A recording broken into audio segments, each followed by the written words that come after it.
صفحہ نمبر 24 معارف الحدیث جلد نمبر 1،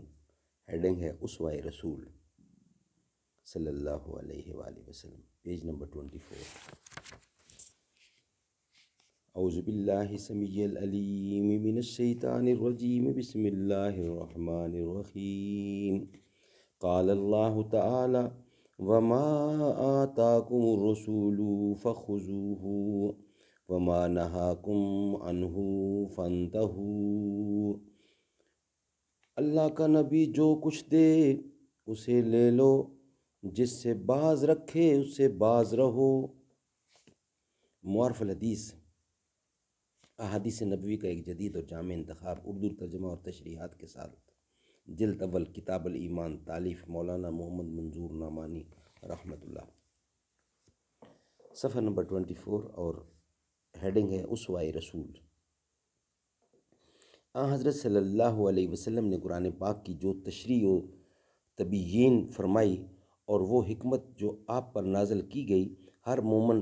بالقرآن کے لیے ان دونوں کا واجب القبول ہونا آپ معلوم کر چکے۔ ان دونوں کے علاوہ ایک تیسری چیز جس کی پیروی ہر مومن پر قرآن نے لازمی قرار دی ہے، وہ ہے پوری اسلامی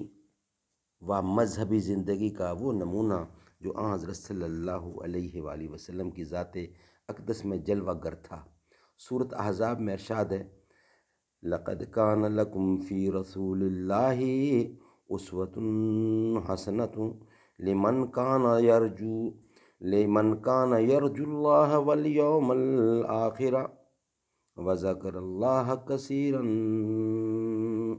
تمہارے لیے بھلی تھی سکھئی چال رسول اللہ کی، اس کے لیے جو امید رکھتا ہے اللہ کی اور پچھلے دن کی، اور یاد کرتا ہے اللہ کو بہت سا۔ اس آیت میں حق تعالی شانہ نے زندگی کے ہر مرحلہ میں رسول اللہ صلی اللہ علیہ وسلم کے نقش قدم پر چلنے کا حکم ہم کو دیا ہے۔ ایسا نہیں ہے کہ صرف جنگ کی حالت میں اور پریشانی کے موقع پر آپ کے صبر و ضبط کی مثال سامنے رکھنے اور فقط اس کی پیروی کرنے کی تلقین کی گئی ہو، جیسا کہ اس آیت کے متعلق آج کل کے بعض لوگوں کو غلط فہمی ہوئی ہے، اس لیے کہ اس کی تو کوئی کمزور سے کمزور وجہ نہیں ہو سکتی کہ جنگ کے موقع پر تو آپ کا طرز عمل واجب الاتباع ہے، مگر امن و صلح کے موقع پر آپ کا طرز عمل لازم الاتباع نہیں ہے، یا باب جہاد میں تو آپ کی ذات میں ہمارے لیے اسوہ حسنہ ہے، مگر اقامت الصلاۃ و ادائے حج کے باب میں آپ کی ذات میں ہمارے لیے کوئی قابل پیروی نمونہ نہیں ہے۔ یہی وجہ ہے کہ دوسری جگہ پر اس شخص کو جو خدا سے محبت کا دعویٰ کرتا ہے، وہ حضرت صلی اللہ علیہ وسلم کی پیروی کا حکم بالکل عموم و اطلاق کے ساتھ دیا گیا۔ ارشاد ہے قُلْ إِن كُنتُم تُحِبُّونَ اللَّهَ فَاتَّبِعُونِی یُحْبِبْکُمُ اللَّہ، کہ یہ اگر تم اللہ سے محبت کرتے ہو تو میرے پیچھے چلو، اللہ تم سے محبت کرے گا۔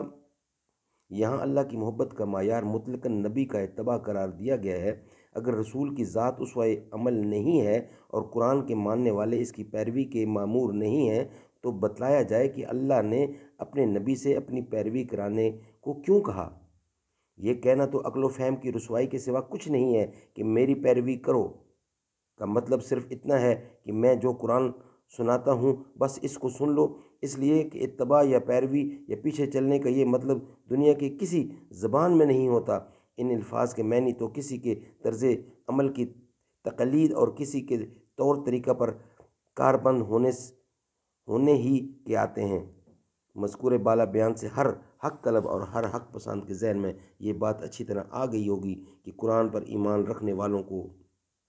مجرد قرآن کے ماننے اور اپنے اپنے طور پر اس کو سمجھنے اور اپنے اپنے فہم کے مطابق اس پر عمل کرنے کا حکم نہیں دیا گیا، بلکہ قرآن کے ساتھ حکمت کو بھی ماننے اور قبول کرنے اور اس کے ساتھ رسول اللہ صلی اللہ علیہ وسلم کو اسوہ عمل قرار دینے کے بھی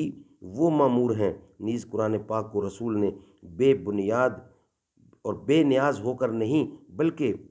انہی کی تعلیم، تبیین اور تشریح کی روشنی میں سمجھنے کے وہ مکلف ہیں۔ جب یہ بات ذہن نشین ہو چکی تو اب سنیے کہ حضرت صلی اللہ علیہ وسلم نے قرآن پاک کی جو تبیین فرمائی اور تعلیم دی،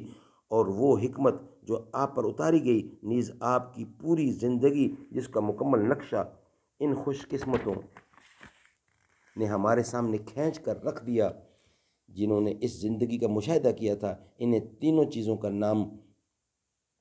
انہی تینوں چیزوں کا نام حدیث و سنت ہے، اور نصوص کتاب اللہ کی روح سے ان تینوں کے واجب القبول ہونے کا مطلب بالالفاظ دیگر یہ ہے کہ قرآن، حدیث و سنت کو واجب القبول اور واجب الاتباع قرار دیتا ہے۔